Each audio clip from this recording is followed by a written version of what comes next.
Maligayang pagbabalik sa Rai Movie Recaps.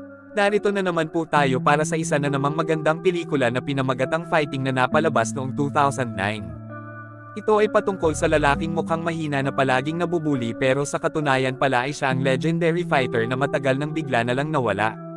Kaya't ano pa ang ating hinihintay? Sit back, enjoy and relax, love you. Isang umaga, isang binatang nagngangalang Sean MacArthur ang nagtitinda ng mga libro sa gilid ng kalsada. Makikita sa kanya ang kanyang inosente at mapagkumbabang anyo, isang tigasin na nagngangalang Harvey Borden ang nag-utos sa kanyang mga tauhan na biruin si Sean at kunin ang kanyang pera. Nang magkaroon si Sean ng unang customer na magandang babae ay bigla na lang dumating ang mga tauhan ni Harvey para guluhin siya.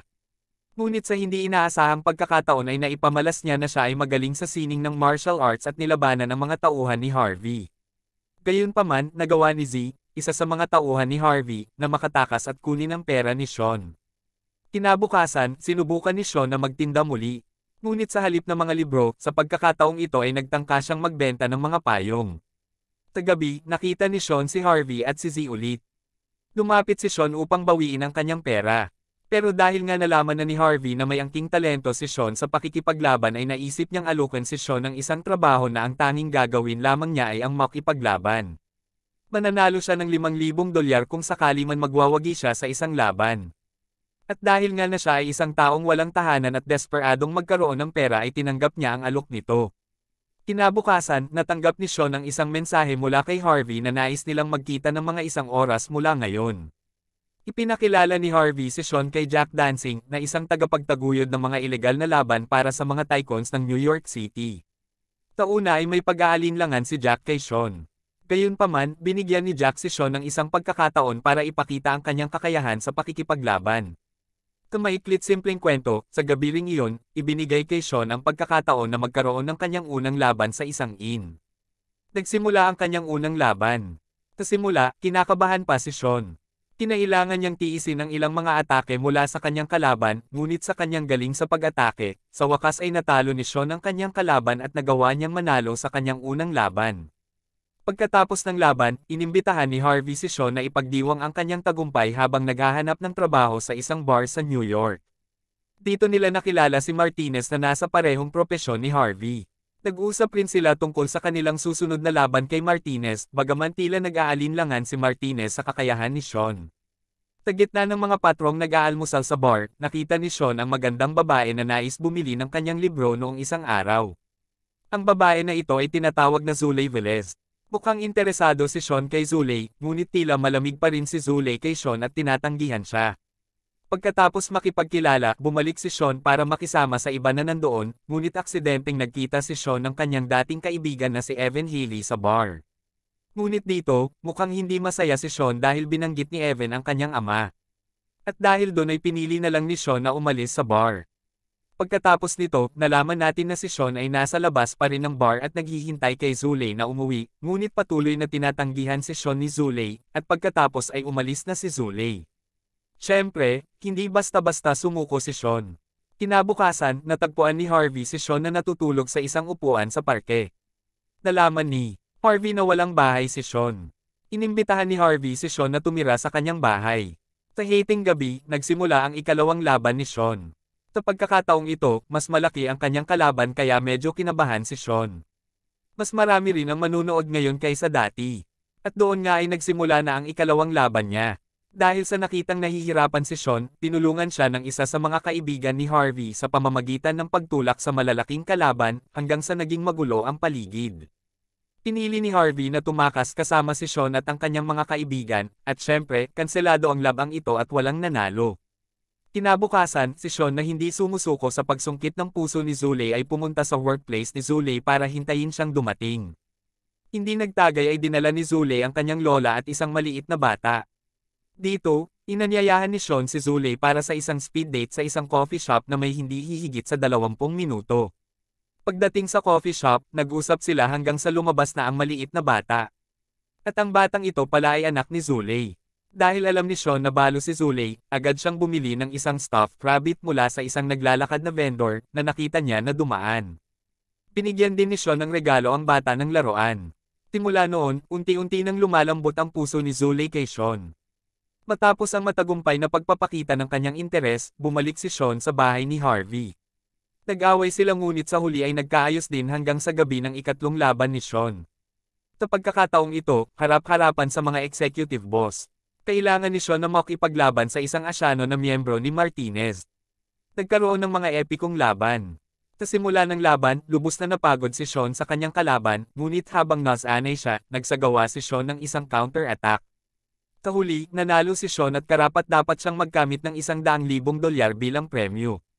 Nag-akalang magdiriwang si Sean ng tagumpay na ito sa kanyang paboritong bar, ngunit hindi inaasahan, nagkasalubong ulit sila ni Evan at halos magkasuntukan sila. Sa kabutihang palad, nagawa ni Zulay na paghiwalayin sila. Dahil sa naging masama ang sitwasyon, inanyayahan ni Zulay si Sean na pumunta sa kanyang bahay. Doon sila nag-usap tungkol sa kanilang sarili, ngunit dahil abala silang nagkukwentuhan, unti-unti silang nagiging mas komportable sa isa't isa. Mas lalo pang naging hesitant si Sean na yayain si Zulay. Inimbitahan ni Zulay si Sean na lumipat sa likod na kwarto malapit sa hagdanan. Bago mangyari ang mas intimate na eksena, bigla na lamang sumulpat ang lola at nagdulot ng pagkaantala ng eksena. Pagkatapos umuwi si Sean, sinubukan ni Zulay hanapin ang impormasyon tungkol kay Sean.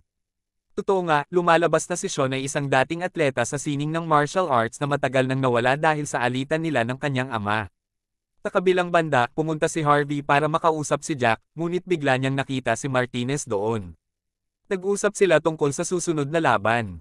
Sa pagkakataong ito, si Sean ay maghaharap kay Evan sa laban. Nagkasunduan ng tatlo na maglagay ng $500 na pusta para kay Evan. Sa madaling panahon, umuwi na si Harvey kay Sean. Ipinahayag ni Harvey kay Sean ang resulta ng kanilang usapan. Pumiling si Harvey kay Sean na matalo ang laban kay Evan ngayong pagkakataon. Siyempre, hindi ito pumayag si Sean at iniwan si Harvey. Si Sean na labis na galit noong oras na iyon ay sa wakas ay pumunta sa bahay ni Zulay upang alisin ang pagod niya. Sa di inaasahan, sa oras na iyon ay bagong labalang ang buhok ni Zulay at iniyunit ang pagdating ni Sean na may basang buhok. Dahil sa kalagayan noong panahon na iyon at walang ibang kasama si Zulay, at isa itong maunawain na babae, sila'y napadala na lang at nagawa ang mga aktibidad na kanilang inurong. Pagkatapos noon, nagdesisyon silang umalis upang ipagpatuloy ang kanilang mga gawain, ngunit sa pinto ng elevator ng apartment ni Zulay, bigla silang nagkasalubong kay Harvey. Ito ay nagdulot ng selos, pag-aalinlangan, at maling pag-unawa kay Sean. Kahit na ipinaliwanag na nila na si Zulay ay nagtatrabaho lamang kay Harvey bilang tagapamahagi ng pera para sa pastahan, ngunit si Sean na labis ng selos ay hindi sila pinaniwalaan at umalis ng galit. Naging restless si Sean buong gabi, ngunit kinabukasan, dumating si Zulay kay Sean at sinubukan magkaroon ng malalimang usapan, ipinaliwanag ang lahat. Sa huli, naintindihan ni Sean. Pagkatapos nito, pumunta si Sean kay Harvey, nagkasundo sila, at nakakagulat na tinanggap ni Sean ang alok ng laban at handa siyang sumang-ayon laban kay Evan, ngunit sa kondisyon na makakamtan ni Sean ang kalahati ng kita na matatanggap ni Harvey. Matapos makuha ang deal, pumunta si Harvey para kuhanin ang pusta mula sa kanyang kasamahan at mula kay Martinez para ipadala kay Jack. Dito, binalaan din ni Martinez na kung mananalo si Sean at mawawala ang pusta niya, ipapadala niya ang mga tao para patayin si Harvey.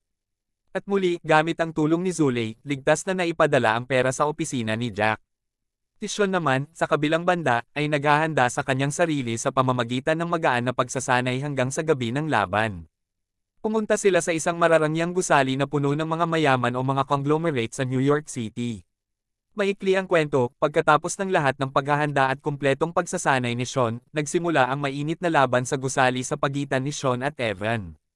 Naging malupit ang laban, anupat nagsira ang mga pader ng gusali. Dito, nakuha ni Sean ang isang submission at necklock, at ito na sana ang sandali para sumuko si Sean. Ngunit dahil siya ay labis nang nairita kay Evan, hindi na niya napigilan ang kanyang sarili at sumalakay ng walang humpay, naglunsad ng maraming atake kay Evan.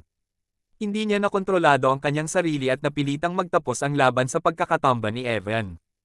Kinabukasan, malubha ang hitsura ni Harvey.